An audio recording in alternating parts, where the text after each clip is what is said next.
Minnesota officer Kim Potter indicted for manslaughter today. As we've covered, it's an unusually swift charge for an officer in a deadly police incident, and it comes amidst ongoing protests and a vigil tonight over the killing of Daunte Wright. His family now represented by attorney Ben Crump, who also represents George Floyd's family and joins us momentarily to discuss that case as well. Just about 10 miles away from the Wright incident, lawyers for former Officer Chauvin were trying to poke holes and add doubt to the prosecution's murder case, which has argued that what you see is what happened, that Chauvin's knee slowly killed Floyd. While defense witnesses have been arguing that what really happened was not as visible in that video, but was within Floyd's body. They argue that he died because of other factors, including heart disease and drugs. In my opinion, Mr. Floyd had a sudden cardiac arrhythmia due to his atherosclerotic and hypertensive heart disease, or you can write that down multiple different ways,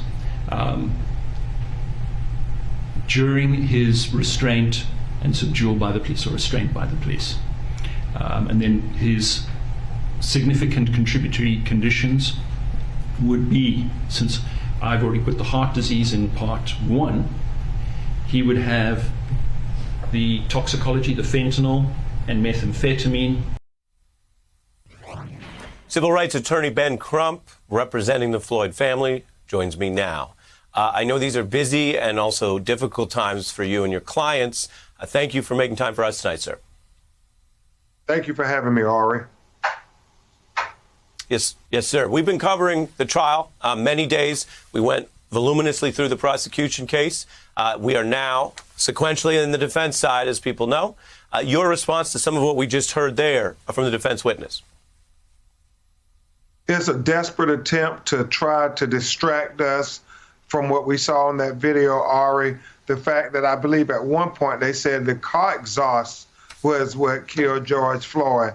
All this is something to try to make us look away and not focus on what happened in that video. And that video makes it clear what killed George Floyd was an overdose of excessive force by Officer Derek Chauvin's knee being on his neck for 9 minutes and 29 seconds.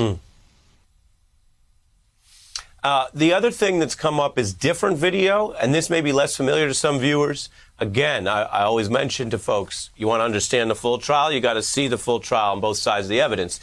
This is a 2019 video of Mr. Floyd, so not from that fateful day. I want to play it. This is the first time we're playing it on The Beat, and get your response as a Floyd family representative to how the defense has been using this. Let's take a look. He keeps moving his hands around. He won't listen to what I have to say. Put your hands on Okay. top of your head. Put them on your head. Top of your head. Okay, man. Open your mouth. Spit out what you got. Spit out what you got. I'm going to tase you. Spit it out. He's eating all Don't you jerk away from me. That was one yellow pill. Put your hands behind your That was one yellow pill, boss. Okay, now slowly come on out. Damn, man. Hand on your head. Put your hand on your head. Okay, relax then. You're not going to get beat up or nothing. You just follow what we're asking you to do. I apologize for it, man. I apologize, man. I apologize. Now, Mr. Crump, the defense is using this. The court has ruled it admissible, meaning whether people agree or not, it's been deemed admissible and relevant to some degree, although it's not from the day of the incident. Your response to the way the defense was presenting this video evidence to the jury? I think it's completely irrelevant. They are still trying to explain away why Derek Chauvin didn't give any consideration, any professionalism, or any humanity to George Floyd as he was face down, unrestrained, and handcuffed. To say that he resisted years ago, which I don't see resistance there, the White House insurrection on January 6, 2021, that was resisting law-abiding authority. I think George Floyd in all times acted in a way that was commiserate with a person who did not feel that he should be arrested, but in no way posed a threat of violence in any way to the officers, especially, Ari, when they get him face down, that he assisted in going to the ground.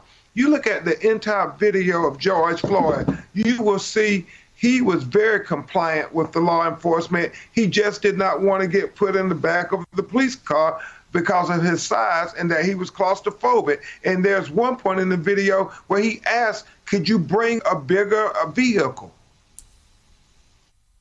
Mr. Crump, the other thing I wanted to ask you about, and I think viewers know because I mentioned it in our broadcast, you do this work. You've been doing it for a long time.